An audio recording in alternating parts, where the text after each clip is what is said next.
আদর্শের সৈনিক যদি হতে হয় তাহলে নবীর আদর্শের সৈনিক হও। আল্লাহর নবীর আদর্শ ফলো করো। এ নবীর উম্মত, তোমাদের নবীর আদর্শ তোমরা ফলো করো, আদর্শের সৈনিক হও। নবীর আদর্শে তুমি আদর্শবান হও। আমার নবীর আদর্শটা সর্বোত্তম আদর্শ। নবীর জিন্দেগি তালাশ করে দেখো। আমার আপনার নবীর খাদেম ছিলেন হযরত আনাস ইবনে মালিক রাদিয়াল্লাহু আনহু।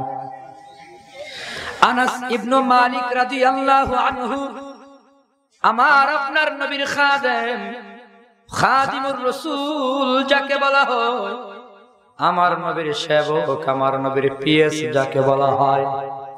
আরে ভাই, আনাসের বয়স যখন 10 বছর, আনাসের মা নবীর কাছে নিয়ে কয়, নবী আমার ছেলেটাকে আপনি খাদেম হিসেবে আপনি ব্যবহার করতে পারেন। এত ছোট ছেলে আমার খাদেম হবে, বয়স 10 বছর। আনাসের মা বলে, পয়গম্বর আপনার ওযুর পানি আগায় দেবে, আপনার কাপড় আপনার কাছে পৌঁছায় দেবে, ছোট ছোট জরুরতে আমার সন্তানটাকে আপনি কবুল করেন। আমার মনে চাই আমার ছেলেটা আপনার খাদেম হবে। আল্লাহর নবীর খাদেম হিসাবে আনাস নিয়োগ প্রাপ্ত হয়ে গেলেন, বয়স মাত্র 10 বছর। সুবহানাল্লাহ, কপাল কত ভালো। 10 বছর বয়সে আল্লাহ কবুল করেছেন নবীর খাদেম হিসেবে। আল্লাহ, খেদমত করতেছেন নবীর। 1 বছর 2 বছর এমন করে করে একখানা 10 বছর আনাস নবীর খেদমত করেছেন। আরো আস্তে কোন সুবহানাল্লাহ। আরে ভাই, নবীর খাদেম, আল্লাহর নবীর খেদমত করাটা কপালের ব্যাপার। আমার আপনার নবীর খাদেম, খাদিমুর রাসূল যাকে বলা হয়, একটানা 10 বছর নবীর খেদমত করেছেন। আনাস তামাম দুনিয়ার মানুষকে ডাক দিয়া কই, এই দুনিয়ার মানুষেরা ভালো করে শোনো, 10 বছর নবীর খেদমত করলাম। আমার নবী 10 বছরের ভিতরে একদিনও আমাকে ধমক দিয়া কথা বলে না। খাদেমের ধমক দেয় না এমন মালিক কয়জন পাওয়া যাবে দুনিয়ায়? কত থাপ্পড় ড্রাইভারের গালে লাগাইয়া দিলাম, কত থাপ্পড় কর্মচারীর গালে লাগাইয়া দিলাম। অর্থের গরম, ক্ষমতার গরম, ঠিক কি না? নারে নবীর উম্মত না, আমার নবীর জিন্দেগি ফলো করো, ভালো করে তালাশ করে দেখো। 10 বছর খেদমত করেছে আমার নবী, জীবনেও ধমক দিয়া কথা বলে নাই। আনাস বলে, আমাকে বলে নাই কোনদিন নবী, আমাকে বলে নাই আনাস এই কাজটা তুমি কেন করেছো, এই কাজটা তুমি কেন করো নাই, এমন কথাও নবী জীবনে আমাকে বলে না। ইমামুল আউয়ালিন আল আখিরিন, বাহারে সাদকা রাহমাতাল লিল আলামিন, সাইয়্যিদুল কাউনাইন খাতমুল মুরসালিন, আখির মুদবুদ ফখরুল আউয়ালিন, শুদ ওয়াজুদ রাহমাতাল লিল আলামিন, মসজিদে ও শুদ হামারো ইয়া জমিন, তাকবীর মে কালমা মে নামাজো মে আযামে, তাকবীর মে কালমা মে নামাজো মে আযামে, হায় নাম ইলাহি সে মিলা নাম মুহাম্মদ, হায় নাম इलाही से मिला नाम मुहम्मद, फरमाते हैं आदम के मुझे खुल्द दरी में लिखा हुआ तू बाब मिला नाम मुहम्मद, लिखा हुआ तू बाब मिला नाम मुहम्मद। जोरे जोरे कौन सुबहानाल्लाह।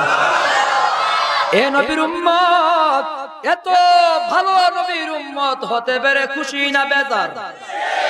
আরো জোরে কোন, জোরে জোরে বলেন আলহামদুলিল্লাহ।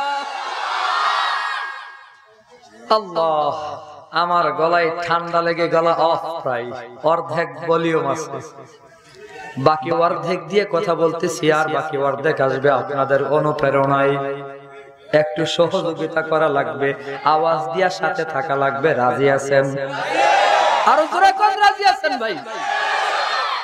আল্লাহ, সব সময় তো আমার বয়ান শুনেন, এই মসজিদের ভিতরে বয়ান শুনতে শুনতে আমার সব বয়ান আপনাদের মুখস্থ হয়ে গেছে।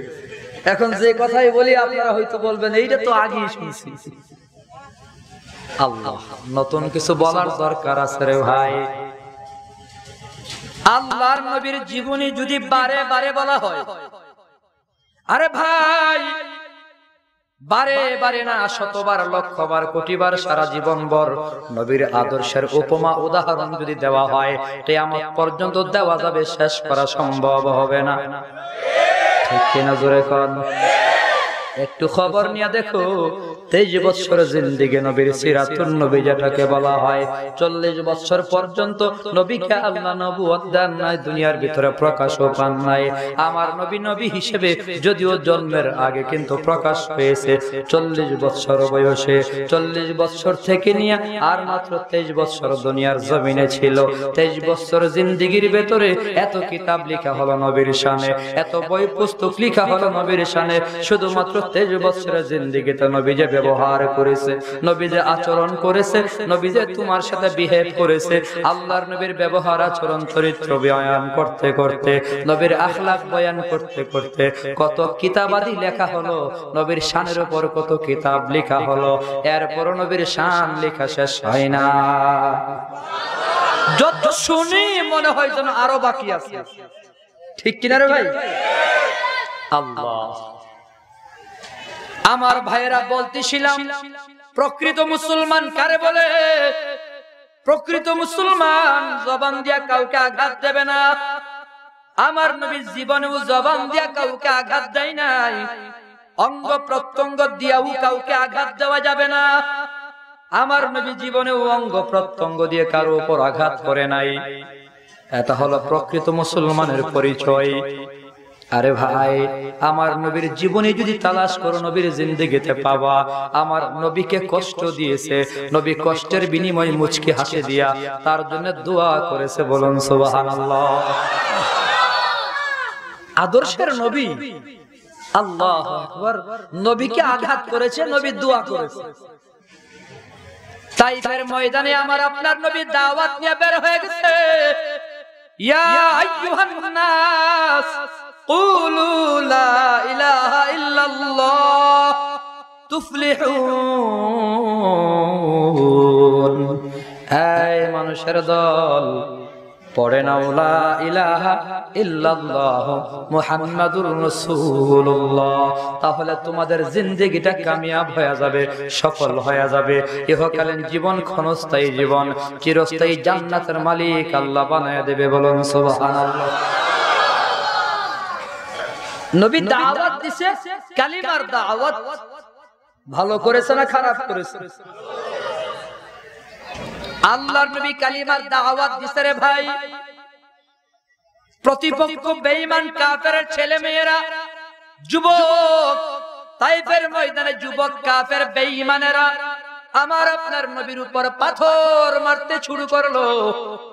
পাথর মারতে শুরু করলো, ছুড়ে ছুড়ে পাথর মারা হয়, ছোট ছোট পাথরের কণা দিয়ে নবীকে ঢিল মারা হয়।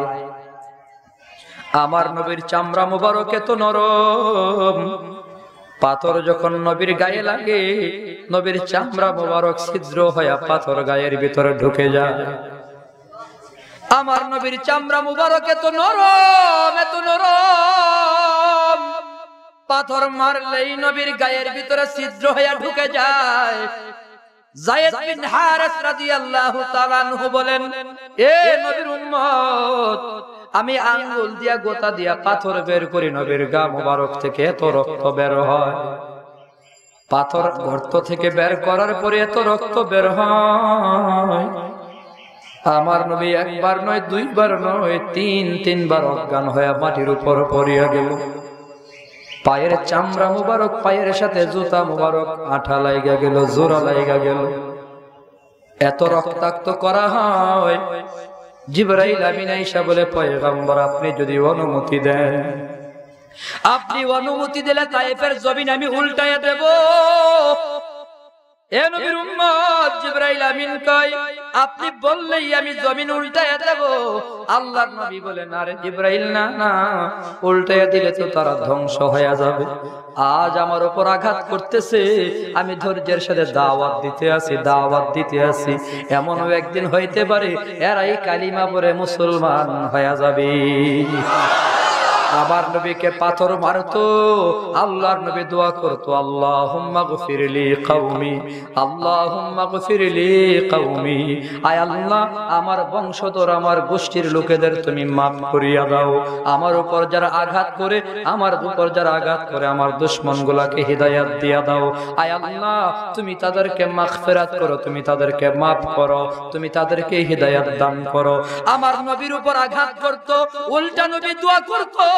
এত আদর্শের নবী, এত ভালো ব্যবহারের নবী, হে মুসলমান ভাইরে, আমার নবীর জিন্দেগিতে কেউ প্রমাণ করতে পারবে না আমার নবী কাউকে আঘাত দিয়া কথা বলেছে, কাউকে ধমক দিয়া কথা বলেছে, কারো অন্তরে আঘাত দিয়া কথা বলেছে, কারো অন্তরে আঘাত দেওয়ার মতো কোনো ব্যবহার করেছে। এরপরও বাংলাদেশে একদল নবীর দুশমন, নবীর সন্ত্রাস বলে, নবীর চাঁদাবাজ বলে, নবীর নবী বলে, নবীর বাটপার বলে গালি দেয়। এরে মুসলমান ভাই, আল্লাহর কসম, যারা নবীর সন্ত্রাস বলে গালি দেয়, খবর নিয়ে দেখো, এরা হলো সন্ত্রাসের ঘরের সন্ত্রাস, এরা হলো বেয়াদবের ঘরের বেয়াদব।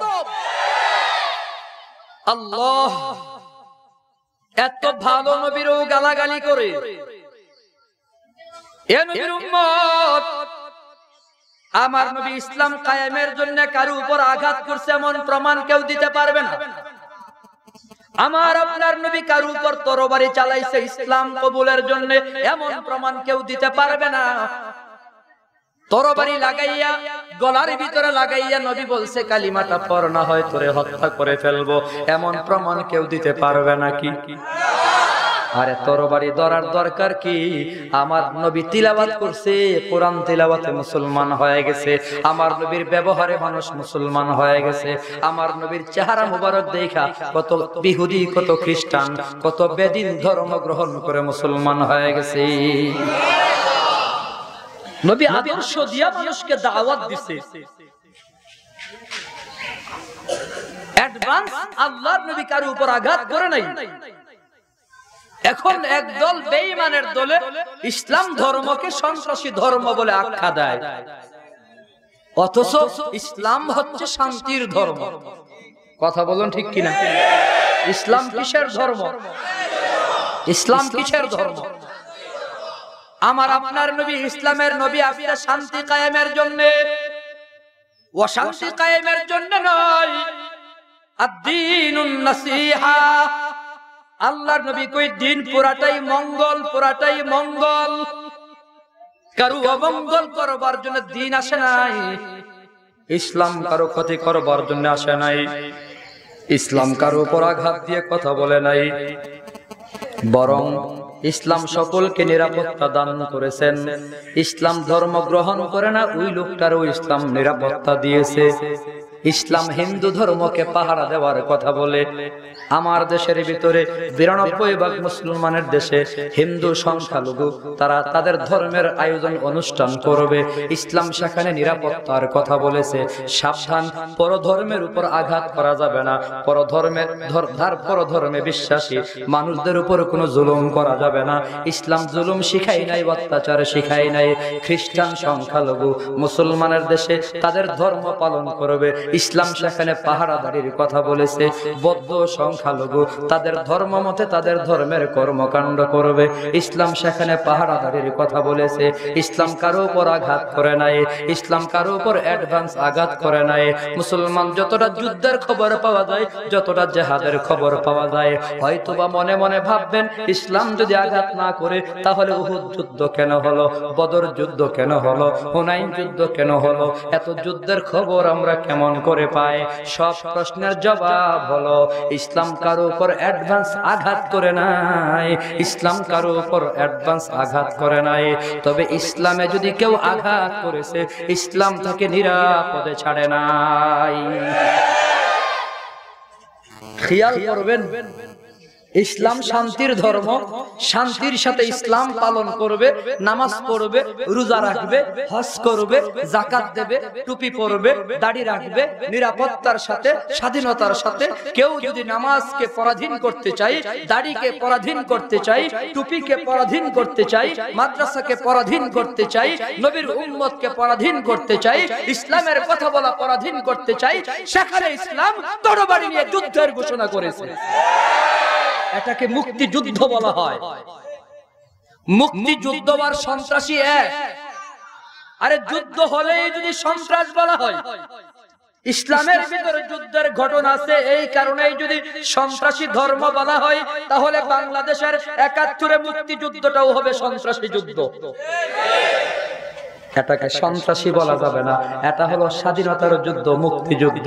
আমার অধিকারের উপর কেউ আমার অধিকার খর্ব করার চেষ্টা করেছে, আমার মাকে দর্শন করেছে, আমার বোনকে দর্শন করেছে, আমার ঘরে আগুন দিয়া দিছে, আমাকে পরাধীন রাখতে চাই, স্বাধীনতার যুদ্ধ করেছি, এটা হলো মুক্তিযুদ্ধ।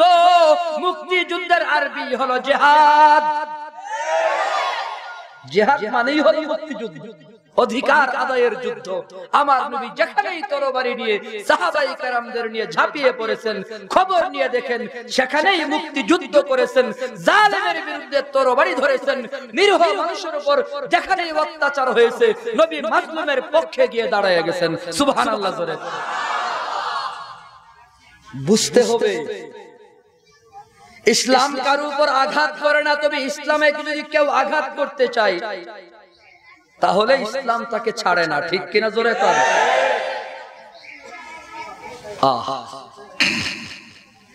আমি আমার ধর্ম পালন করব, কেউ যদি বাধা দেয় সেখানে আমার কথা আছে না নাই? কথা বলুন না ভাই। আমি কোরআনের কথা বলবো, হাদিসের কথা বলবো, মাহফিল জমাবো, ওয়াজ মাহফিলের আয়োজন করব, এখানে বাধা দিলে আমার কথা আছে না নাই? কথা আমার এখানে, আপনি সেখানে লাগাইয়া দেন কেন? আমি কথা বলি স্বাধীনতার কথা, আমি কথা বলি আমার স্বাধীনতার কথা, আমি আমার অধিকারের কথা বলবো, আমি আমার অধিকার আদায় আমি দাবি পেশ করব, সেখানে আপনি সেখানে লাগাইয়া দেবেন কেন? আপনি বুঝতে ভুল করেছেন, আপনি মূর্খ, আপনি জ্ঞানী হওয়া লাগবে। ঠিক কিনা জোরে করেন। জিহাদকে যারা সন্ত্রাস বলে আখ্যা দেয়, জিহাদকে যারা সন্ত্রাসী বলে আখ্যা দেয়, এরা টপ লেভেলের মূর্খ, শিক্ষিত নামের মূর্খ, অন্ধ, ধর্মান্ধ, এরা ধর্ম সম্পর্কে বুঝে নাই। ঠিক কিনা জোরে করেন। আল্লাহ আমাদেরকে বুঝার তৌফিক দেন, সকলে বলি আমিন। ইসলাম কি সেটা বুঝাবার জন্য আমি প্রায় সময় উদাহরণ দিয়ে থাকি। বিদ্যুতের লাইন দেখছেন, এক খুঁটি থেকে আরেক খুঁটি তার গেছে, ঠিক কিনা? আপনি যাচ্ছেন সামনে দিয়া, তার খুঁটি থেকে সুইটা এসে আপনারা ধরছে, এমন প্রমাণ আছে নাকি? এই যে মাথার উপর তার মাত্র ৩-৪ হাত উপরে, এখানে ধরলেই আপনাকে সাইজ করা হবে। ঠিক কিনা জোরে করে। তারে কই আমি কাউরে ধরি না, কেউ যদি আমারে ধরে তাহলে সুটকি বানায়া সারি। সুবহানাল্লাহ জোরে করে। আল্লাহ বলে ফেরাউন, এই ফেরাউন, আমি আল্লাহ কাউকে ধরি না, কিন্তু তুই আমারে ধরছস, যার কারণে সুটকি বানাইছিস। আরে ফেরাউন রে আল্লাহ আগে ধরছে না, ফেরাউন আল্লাহর আগে ধরছে? ফেরাউন আগে আল্লাহরে ধরছে, হে নিজেরে আল্লাহ বলে দাবি করছে। ফেরাউন যখন বলছে আনা রাব্বুকুমুল আ'লা, আমি হইলাম সবচেয়ে বড় খোদা, এই আল্লাহ ধরছে। ফেরাউন যখন আল্লাহর কুদরতি মেজাজের ভিতর হাত দিয়া দিছে, আল্লাহর একত্ববাদের উপর হাত দিয়া দিছে, এতদিন ফেরাউনকে আল্লাহ সিংহাসনের ভিতরে বসাইয়া আরামে খাওয়াইছে, আরামে ঘুম পাড়াইছে, ইজ্জত সম্মান দান করছে, তামাম পৃথিবী জুড়ে ফেরাউনের সম্মানের অভাব নাই।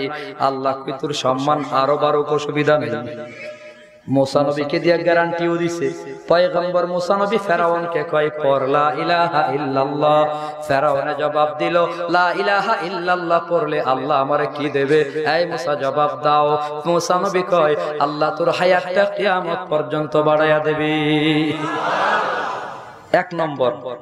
২ নম্বর, যদি কালিমা পড়ে মুসলমান হস, তুই আল্লাহ কইছে ফেরাউন তোরে বাদশাহী দান করবে মরণ পর্যন্ত, তুই যতদিন দুনিয়ায় থাকবি আর কেউ বাদশাহ হতে পারবে না। একটু খেয়াল করেন। 3 নম্বর, মরণ পর্যন্ত জোয়ান থাকবি, জোয়ান টাটকা যুবক। যুবকরা তো এখন জিমে যায় ব্যায়াম করে বডিটারে পেশিটারে ফোলায়, সালমান খানের ভাব ধরে এক একজন কয়েকদিন পরে শুকায়া শুটকি হয়ে যায়। আল্লাহু আকবার। ফেরাউনকে আল্লাহ যৌবনের গ্যারান্টি দিয়েছে, মরণ পর্যন্ত যৌবন থাকবে। সুবহানাল্লাহ। 4টা ঘোষণা, ভবিষ্যৎবাণী 4টা দিছে, খেয়াল করেন। কালিমা পড়লে ফেরাউন যদি মুসলমান হয় তো আল্লাহ 4টা পুরস্কার দেবে। কয়টা? আরো জোরে বলেন কয়টা? 1 নম্বর, হায়াত আমি কিয়ামত পর্যন্ত দিয়া দেব। 2 নম্বর, আমি আল্লাহ তোরে বাদশাহী কিয়ামত পর্যন্ত দেব। 3 নম্বর, তোরে কিয়ামত পর্যন্ত যুবক রাখবো। 4 নম্বর, তুই যেদিন মরতে চাইবি আমি আল্লাহ সেদিন তোরে মারবো। সুবহানাল্লাহ কইবেন না? ফেরাউন তো মোটামুটি রেডি হয়ে গেছিল, এত বড় অফার পাইছি, কই কি কাজ একখান করা দরকার, যা মুসলমান হয়ে যাবো, যা করে আল্লাহ। সুবহানাল্লাহ। ফেরাউন মুসলমান হয়ে যাওয়ার পথে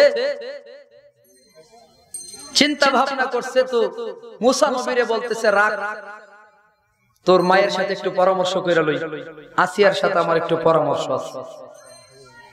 তো আসিয়ার সাথে পরামর্শ করতে গেছে, বিবি আসিয়ার সাথে পরামর্শ করে, তো আসিয়া বলতেছে, ভালোই তো, তোমার ছেলে এই অফার দিছে, সে আল্লাহর পক্ষ থেকে বলেছে, ভালোই, তুমি তো এই জন্যই নিজেরে আল্লাহ বলে দাবি করো যাতে করে তোমার উপরে কেউ মাতবরি না করে।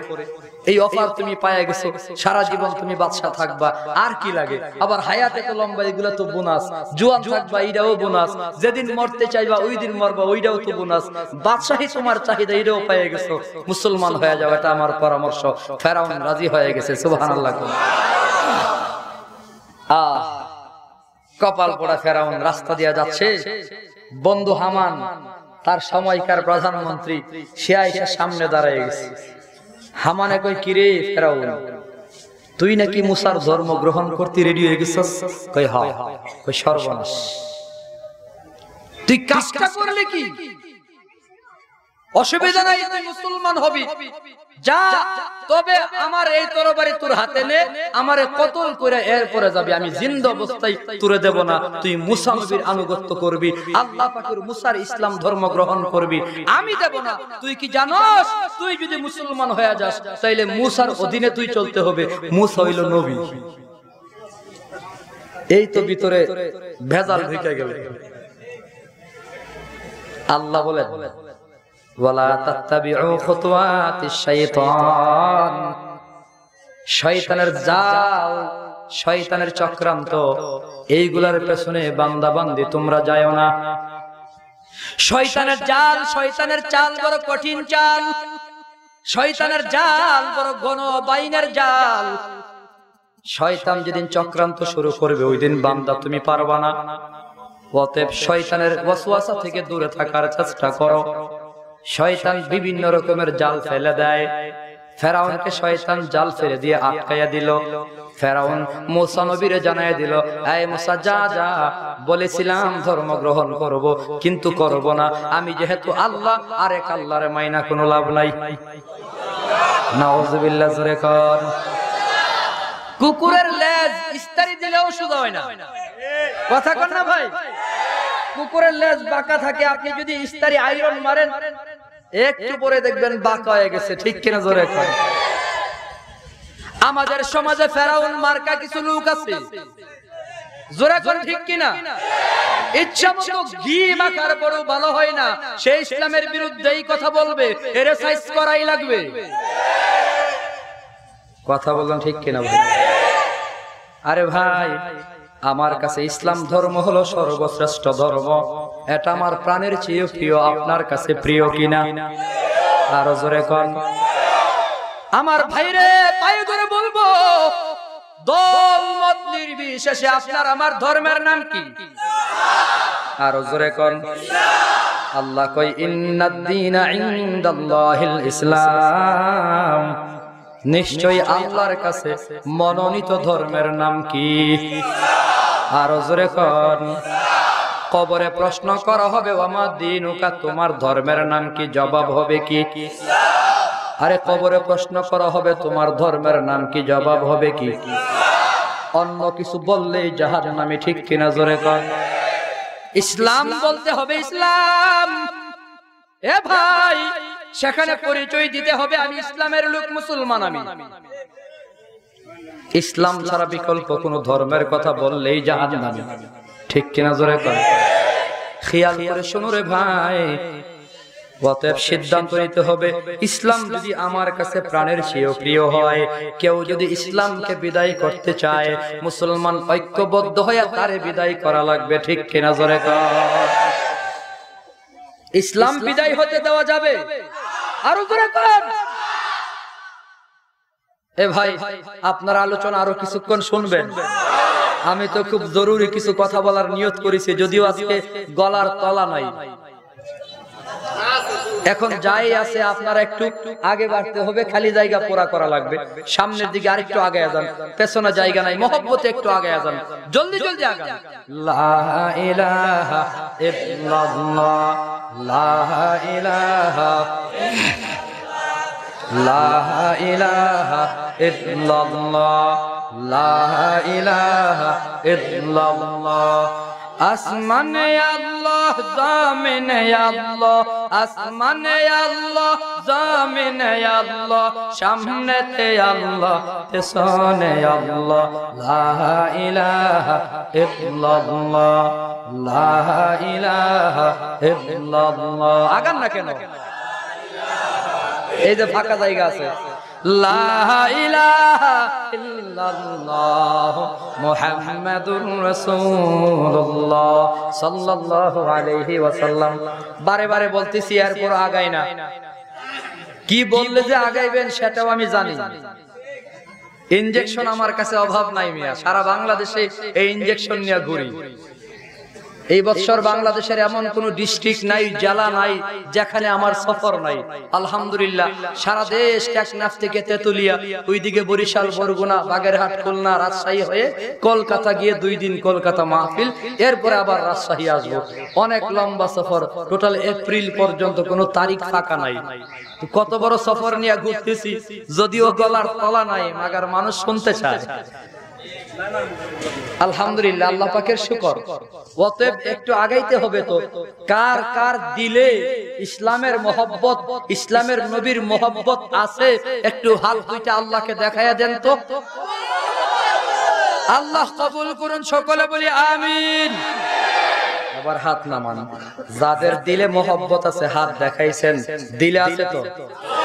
জবানেও বলছেন, জবানে বলছেন, দিলে আছে প্রমাণ হবে যদি আরেকটু আগায়া যান। না আগাইলে বুঝবো দিল থেকে বলেন নাই। একটু হইলো আগাইতে হবে। এখন ঠেলা মারেন, মহব্বতের ঠেলা। আল্লাহ আদেশ নারী, আরে গরম চা, গরম চা। আলহামদুলিল্লাহ, আল্লাহ কবুল করুন, সকলে বলি আমিন। আরো মহব্বতে বলি আমিন। আল্লাহু আকবার। আমি জানি, খুব ভালো করেই জানি, এখানে অনেক শ্রোতা আছেন যাদের টার্গেট যে আমার বয়ান শুনতেই হবে। আমি আয়েশা বলতেছি মাদ্রাসার নাজিম সাহেব হুজুরের কাছে, আজকে গলার যে অবস্থা আমার পক্ষে বয়ান করা সম্ভব না। মাদ্রাসার শরীফ সাহেব হুজুর আয়েশা বলতেছে তাড়াতাড়ি বয়ানে বসেন, ভাইজান বলতেছে আপনি বয়ানে বসেন। তো আমি বললাম ভাইজানকে বলেন নাই, কই এইটাও বলছি আপনার গলা আজকে ভালো না। যাই হোক, একটু বসেন, দেখেন না কি হয়। তো আল্লাহ পাক যতক্ষণ চালাই ইনশাআল্লাহ চলতে থাকবে। আমার বয়ান তো আপনারা রেগুলার শুনেনি, অতএব আমি খুব চেষ্টা করব না যে লম্বা বয়ান করি। আমার পরে আজকে যিনি আসতেছেন, সারা বাংলাদেশের এক আলোড়ন সৃষ্টিকারী বক্তা, আন্তর্জাতিক খ্যাতি সম্পন্ন মুফাসসিরে কোরআন আল্লামা হযরত মাওলানা কামাল উদ্দিন দাইমি সাহেব দামাত বারাকাতুহু। মাশাআল্লাহ, আমার অর্ধেক লম্বা হবে উনি। বেড়া যেমন বয়ান তেমন, স্বাস্থ্য মাশাআল্লাহ চেয়ারে জায়গা হবে কিনা আল্লাহ জানে। যাই হোক, মাশাআল্লাহ অনেক বড় লোক, স্বাস্থ্য অনেক ভালো। মাইক অসুবিধা নেই, কথা বলেন না, সে ঠিক করবে ইনশাআল্লাহ। আমি আজকে সঠিক ইসলাম শিখাইতে চাই। ইসলামের আচার আচরণ ব্যবহার কেমন, আমার আপনার ব্যবহার কেমন, একটু ফলো করতে হবে।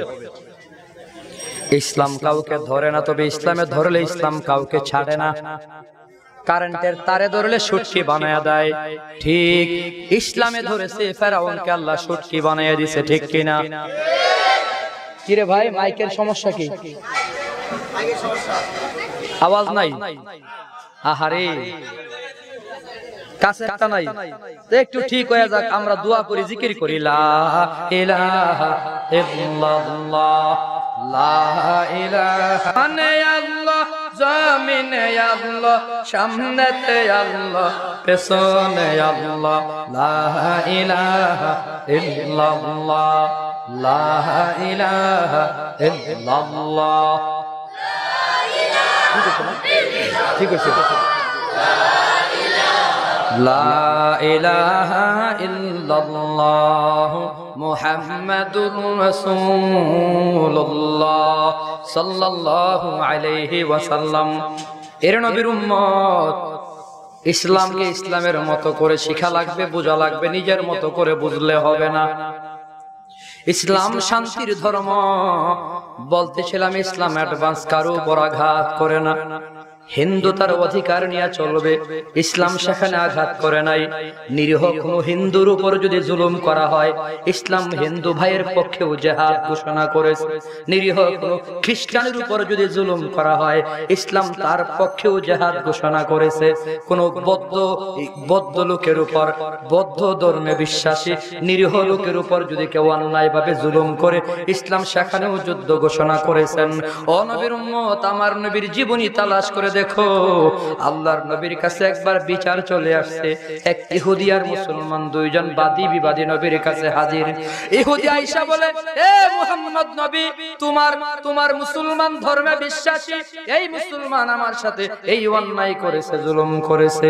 মুসলমান বলে, ও মুহাম্মদ নবী, না না, আমি অন্যায় করি নাই, জুলুম করি নাই। নবী আবার সাক্ষী তালাশ করলেন। সব কিছু শোনার পরে আল্লাহর নবী ইহুদির পক্ষে রায় ঘোষণা করে দিলেন। ইহুদির পক্ষে রায় দেওয়ার পর মুসলমান আর ইহুদি, মুসলমান বেচারা ওমর রাদিয়াল্লাহু তাআলা আনহুর কাছে চলে গেল। গিয়া বলে, আমির হযরত ওমর, ও নবীর সাহাবী ওমরের দরবারে হাজির হয়ে কয়, নবীর কাছে গেলাম, আল্লাহর নবী ইহুদির পক্ষে রায় দিয়া দিল, বিচার ইহুদির পক্ষে শোনায়া দিল। আমি মুসলমান হওয়ার পরও নবী আমার পক্ষে রায় দিল না।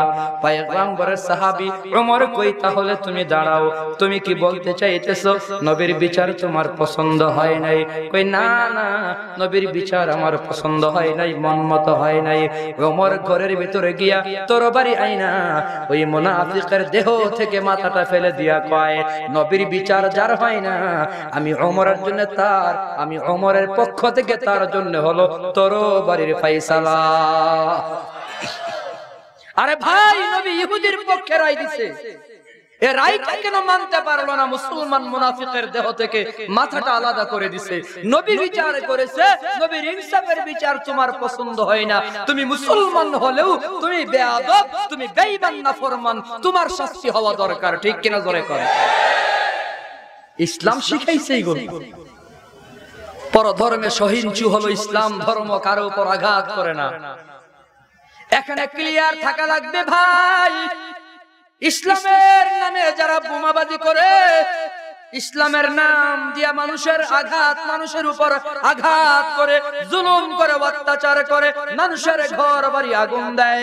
এ মুসলমান ভাইরে, সংখ্যালঘু বিধর্মীদের ধর্মীয় অনুষ্ঠানে আঘাত করে, আল্লাহর কসম করে বলি, তারা একটাও মুসলমান নয়, একটাও ধার্মিক নয়, এরা ধর্মান্ধ মূর্খ ইহুদিদের দালাল। ইসলামের ভিতর ঠ্যাঙ্গাবাজি নাই। আল্লাহর নবী ঠ্যাঙ্গাবাজি করতে আসে নাই, আদর্শ শিখাইতে আসছেন, ঠিক কিনা?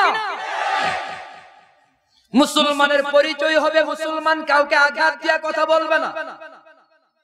আমরা কেমন মুসলমান? আর আল্লাহর নবী কই মুসলমান কাউকে আঘাত দেবে না। আরে ভাই, মুসলমানদের পরিচয় আল্লাহ রাব্বুল আলামিন বয়ান করেছেন। আমার তেলাওয়াত আয়াতের ভিতরে মুসলমানের পরিচয় আল্লাহ বয়ান করেছেন। আল্লাহ বলেন, ওয়া ইবাদুর রহমান, রহমানের গোলাম কারা জানো? রহমানের গোলাম কারা জানো? মুসলমান কারা জানো? আল্লাযীনা ইয়ামশুনা আলাল আরদি হাওনা, এরা জমিনে চলবে নরম নরম কদমে, এদের চলা হবে নরম। ওয়া ইযা খাতাবাহুমুল জাহিলুনা ক্বালু সালামা, এরা মূর্খ লোকদের সাথে কথা বলার সময় তারা সালামতির সাথে কথা বলবে। মূর্খ লোক যদি এদেরকে কিছু বলে, খাঁটি মুসলমান সালাম দিয়ে কথা বলবে। বলুন সুবহানাল্লাহ। খেয়াল করেন, আল্লাহর নবী বলতেছে প্রকৃত মুসলমান সে যার জবান দিয়ে কেউ কষ্ট পায় না, যার অঙ্গ প্রত্যঙ্গ দিয়ে কেউ কষ্ট পায় না। আল্লাহ বলতেছে আমি রহমানের গোলাম হলো সে যে চলবে নরম, বলবেও নরম। সুবহানাল্লাহ জোরে করে। চলা নরম হবে না গরম হবে? আরো জোরে কর। আরে নরম না গরম? বলা নরম হবে না গরম হবে? চলাও নরম, বলাও নরম, চলাও নরম, বলাও নরম। আল্লাহু আকবার। আমার নবীর জবান বড় নরম, আমার নবীর ব্যবহার বড় নরম। আরে ভাই, এই কারণে এই নবীর চরিত্র সম্পর্কে আল্লাহ বয়ান করতে গিয়া সবচেয়ে দামি কসম খাইছেন। বলুন সুবহানাল্লাহ। আল্লাহর কোরআনের ভিতরে বিভিন্ন জায়গায় আল্লাহ কসম খাইছেন।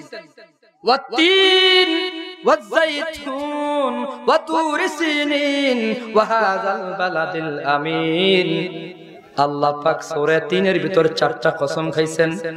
আর এক জায়গায় আল্লাহ কসম খাইতেছে ওয়াশ-শামসি ওয়া দুহাহা ওয়াল কামারি ইযা তালাহা ওয়ান নাহারি ইযা জাল্লাহা ওয়াল লাইলি ইযা ইয়াগশাহা। এইভাবে করে আল্লাহ বহু জায়গায় কসম খান।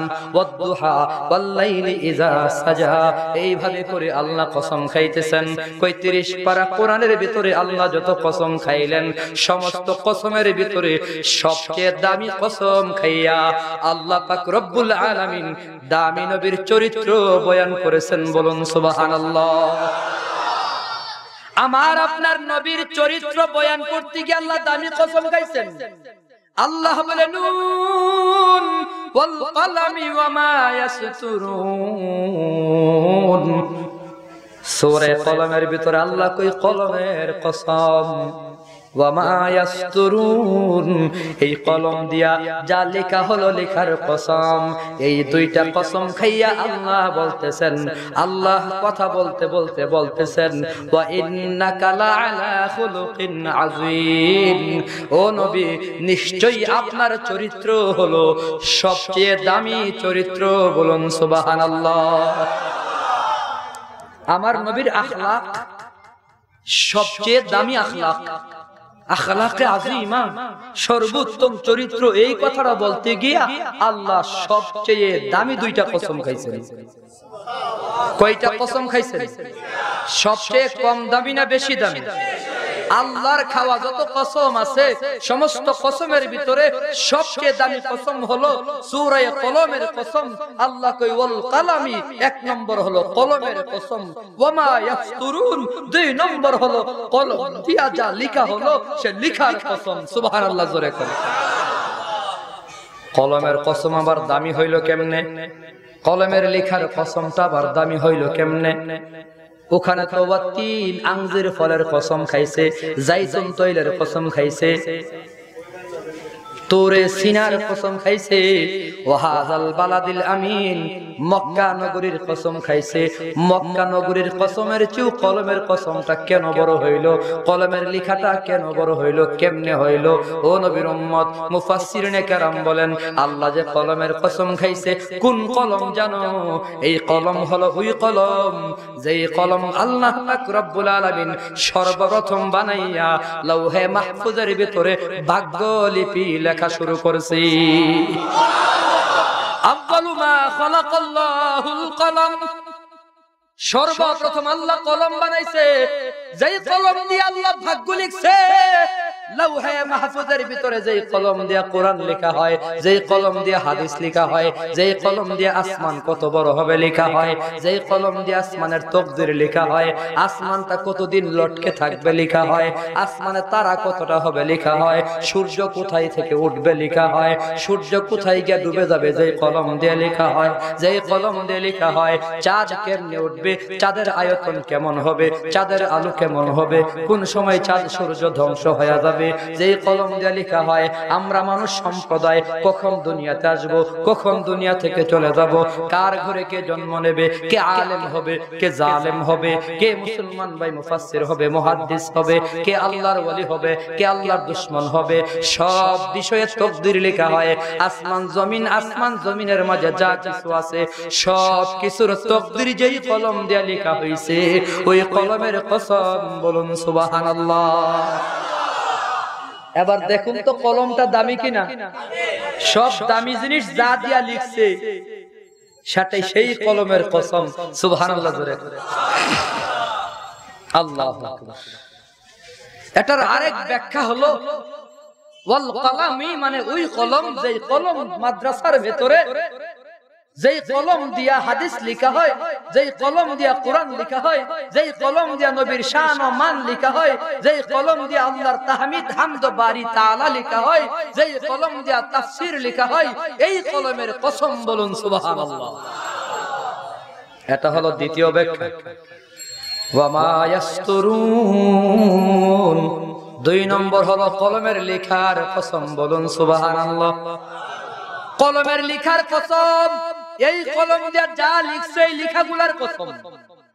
লেখাগুলাও দামি, কলম যেমন দামি লেখাগুলাও দামি, এমন দুইটা দামি কসম খায় আল্লাহ বলতেছেন। বলতে বলতে আল্লাহ পাক এক পর্যায়ে গিয়া বলেন ওয়া ইন্নাকা লাআলা খুলুকিন আযীম, ও নবী দুইটা দামি কসম খায় আমি আল্লাহ বলতেছি আপনি হলেন আখলাকে আযীমা ওয়ালা, সর্বোত্তম চরিত্রের নবী বলুন সুবহানাল্লাহ। আরে ভাই একটু খেয়াল করে দেখো, অমুক নেতার চরিত্র ফুলের মতো পবিত্র, এই স্লোগান যে আমরা দিতে আছি, নেতার চরিত্রের ব্যাপারে আল্লাহ সার্টিফিকেট বয়ান করে নাই। এ মুসলমান ভাইরে, আমার ভাইরা ভালো করে শোনো, একমাত্র আমার নবী আপনার নবীর চরিত্রের ব্যাপারে আল্লাহ রব্বুল আলামিন কসম খাইয়া নবীর চরিত্রের সার্টিফিকেট বয়ান করেছে। তুমি যে নেতার চরিত্রের কথা বলো, অমুক নেতার চরিত্র ফুলের মতো পবিত্র, এর নবীর উম্মত তোমার নেতার চরিত্রের ব্যাপারে গ্যারান্টি নাই। তুমি যা দাবি করতেছো অনর্থক দাবি করতেছো, তুমি জানো না, অবশ্য তুমি জানো না, জানলেও তুমি স্বীকার করবা না। তুমি যেই নেতার ব্যাপারে বলো আমার নেতার চরিত্র ফুলের মতো পবিত্র, ওই নেতা ঘুমায়া থাকে ফজর ওয়াক্ত। ঠিক কিনা জোরে করে? নামাজ পড়ে না এক ওয়াক্ত, কই নামাজ ছাড়া চরিত্রবান হওয়ার সুযোগ নাই। আল্লাহ কই সবচেয়ে বড় চোর হইল নামাজ চোর। এই সবচেয়ে বড় চোর কে? নামাজ চোর হলো সবচেয়ে বড় চোর। আমার ভাইরা, নামাজ ছাড়া চরিত্রবান হওয়া সম্ভব নয়। তুমি যে ব্যানার টানাইছো অমুক ভাইয়ের চরিত্র ফুলের মতো পবিত্র, তোমার নেতা যে কুত্তার মতো দাঁড়ায় প্রস্রাব করে তুমি কি জানো? আছে কি নাই? কুকুর যেমনে দাঁড়ায় পেশাব করে, নেতাও পেশাব করে, এমন নেতা আছে না নাই? নবীর সুন্নত তরিকায় বসে বসে পেশাব করা, যেই নেতা নবীর সুন্নত তরিকায় পেশাব করে ওই নেতাই হলো আসল নেতা, বাকি সবগুলো হলো খেতা। ঠিক কিনা জোরে কর? নবীর সুন্নত তরিকায় যে চলে এই নেতার ব্যাপারে বলা যায় ফুলের মতো পবিত্র। ঠিক কিনা জোরে কর? নামাজ নাই, রোজা নাই, দান চুরি করে, গম চুরি করে, বাটপারি করে, সিটারি করে, মিথ্যা কথা বলে, এর চরিত্র আবার ফুলের মতো পবিত্র হইলো কেমনে? তো সবার নামে সাইনবোর্ড লাগানো যাবে না। ঠিক কিনা জোরে কর? তারপরে একটা ব্যাখ্যা আছে, অমুক ভাইয়ের চরিত্র ফুলের মতো পবিত্র, ফুলের সাথে তুলনা করা হয় কেন? পবিত্র বহু জিনিস আছে, মাহফিল পবিত্র, জায়নামাজ পবিত্র, মসজিদ পবিত্র, মাদ্রাসা পবিত্র। ঠিক কিনা জোরে করে? অনেক পবিত্র জিনিস থাকার পরও ফুলের সাথে উদাহরণ দেওয়া হয় কেন? কারণটা কি? কেনর জবাব আমি তালাশ করে পাইছি, বলবো নাকি ভাই? হ্যাঁ হ্যাঁ, ওই ফুল গাছ থেকে ছিঁড়ে আইনা ঘরের ভিতরে রাখলে 2-3 দিন পরে পয়সা এটার ভিতরে গোবরের গন্ধ বের হয়। কথা কোন ঠিক কিনা? 4-5 দিন পরে ফুল পচে যায়, পচা গন্ধ হয়। ওই আমাদের সমাজেও যেই নেতাদের নামে লাগানো হয় অমুক নেতার চরিত্র ফুলের মতো পবিত্র, এর ভেতরে বেশিরভাগ নেতাই কিছুদিন ফুলের মতো থাকে, 4-5 দিন পরে চুরি কইরা পচা গন্ধ শুরু হয়। এই কারণে ফুলের সাথে তুলনা দেওয়া হয়েছে। আমি যেটা বলতেছিলাম ভাই রে, তুমি আমি যার চরিত্রের ব্যাপারেই বলি না কেন, কিন্তু হাবিবুল্লাহ হাবিবুর রহমান তোমার আমার নবী, সাইয়্যিদুল কাউনাইন নবী, ইমামুল মুরসালিন নবী, মহানবী শ্রেষ্ঠ নবী, যেই নবীর মহব্বত দিলে না থাকলে তুমি বেঈমান, যেই নবীর ভালোবাসা অন্তরে না থাকলে তোমার ঈমান হয় নাই। লা ইউমিনু আহাদুকুম হাত্তা আকুনা হাব্বা ইলাইহি মিন ওয়ালিদিহি ওয়া ওয়ালাদিহি ওয়ান নাসি আজমাইন। ও নবীর উম্মত, নবী কয় আমি নবীরে তোমার দিলের চেয়েও বেশি মহব্বত করা লাগবে, আপাত মস্তক তোমার বডির চেয়েও বেশি মহব্বত করা লাগবে, তাহলে তুমি ঈমানদার। যেই নবীর মহব্বত ছাড়া ঈমান বলা হওয়া যায় না, ওই নবীর চরিত্রের ব্যাপারে আমার আল্লাহ কসম খায়া বলে ওয়া ইন্নাকা লাআলা খুলুকিন আযীম। ও নবী, আপনার চরিত্র হলো সর্বোত্তম চরিত্র। আমার নবীর চরিত্রের ভিতরে কলঙ্ক নাই, কালি নাই, কালিমা নাই। আমার নবীর চরিত্রের ভিতরে কোনো ভনিতা নাই, অভিনয় নাই, বাটপারি নাই, সিটারি নাই, 2 নম্বরই নাই। অতএব মুসলমান ভাইরে সিদ্ধান্ত নেওয়া লাগবে, আমি রহমানের গোলাম, আমি চলবো নরম বলবো নরম। আবু বকর চলতো নরম বলতো নরম। এর মুসলমান ভাইরা আমার, আমার আল্লাহ কই চলবা নরম বলবা নরম, চলবা নরম বলবা নরম। এটাই হলো মুসলমানের চরিত্র। মুসলমানের আরেকটা চরিত্র আছে, সেটাও মনে রাখতে হবে। আল্লাহ নবীরে যখন গালি দেবে তখন আর নরম থাকা যাবে না, গরম হয়ে যাওয়া লাগবে। তুমি চলবে নরম বলবে নরম, তুমি মুসলমান। আবার তুমি যদি মুসলমান আল্লাহর নবীরে গালি দেয়, তুমি যদি গরম না হও, আল্লাহর গালি দেয় তুমি যদি গরম না হও, ইসলামের বিরুদ্ধে কথা বলে তুমি যদি গরম না হও, টুপি দাড়ির বিরুদ্ধে কথা বললে তুমি যদি গরম না হও, আল্লাহর কসম তুমি হলা মুনাফিক মার্কা মুসলমান। চলবো নরম বলবো নরম, তবে ভাই আল্লাহ নবীরে গালি দিলে হবে গরম। কথা তো ঠিক কিনা? খেয়াল করে শুনতে হবে ভাই। আল্লাহর বিরুদ্ধে, নবীর বিরুদ্ধে যদি কেউ কথা বলে, বেঈমানের জিহ্বাটা টান দিয়ে ছিঁড়ে ফেলতে হবে। আল্লাহর নবীকে কলিজার চেয়ে বেশি মহব্বত করা লাগবে রে ভাই, জীবনের চেয়ে বেশি মহব্বত করা লাগবে। পায়ে ধরে বলি মুসলমান ভাই, আমার নবীর সাহাবায়ে কেরাম নবীরে কত মহব্বত করতো, কত ভালোবাসতো জানো? খবর নিয়ে দেখো, খাব্বাবের খবর নিয়ে। খাব্বাব রাদিয়াল্লাহু তাআলা আনহু নবীর এক সাহাবী, নবীর পাগল, নবীর আশিক। এরা ছিল আশিক রাসূল। শুলিতে চড়াইয়া বেঈমান কাফেরের দলেরা বলে, এরে খাব্বাব তুই শুধু রাজি হইয়া যা, তোরে মাফ করিয়া দেমু। তোরে যে শুলিতে চড়াইছি, শুলিতে মুহাম্মদ নবীরে চড়াইতে চায়। এরে মুসলমান আশিক রাসূল, নবীর আশিকে পাগল বলে তুমি লাফাও, আশিক বলে স্লোগান দাও। একটু খবর নিয়ে দেখো নবীর আশিক সাহাবায়ে কেরাম কেমন ছিল। খাব্বাবের শুলিতে চড়াইয়া কাফের বেঈমান প্রশ্ন করলো, খাব্বাব তুই বল, মুহাম্মদ নবীরে শুলিতে চড়ামু, এখানে তুই রাজি হলেই তোরে আমি মাফ করিয়া দেবো। কাফের বেঈমান কই তোরে মাফ করিয়া দেবো। খাব্বাবে চিৎকার দিয়া ডাক দিয়ে কই, এ বেঈমানের দল, ভালো করে শুন, ভালো করে শুন।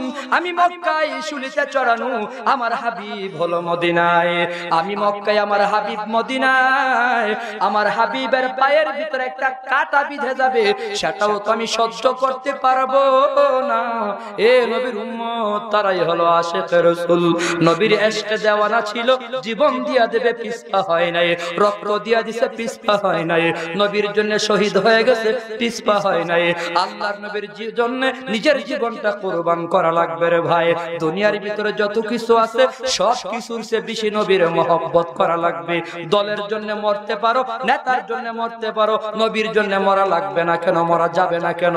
আমি তো বলি ভাই রে, নেতার জন্য যদি একবার মরতে পারি, আমার নবীর জন্য 100 বার আমি মরতে পারি। ঠিক কিনা? জোরে কর। রাজি আছেন তো নাকি? তাহলে আপনি ঈমানদার। রাজি না হতে পারলে আপনি মুনাফিক।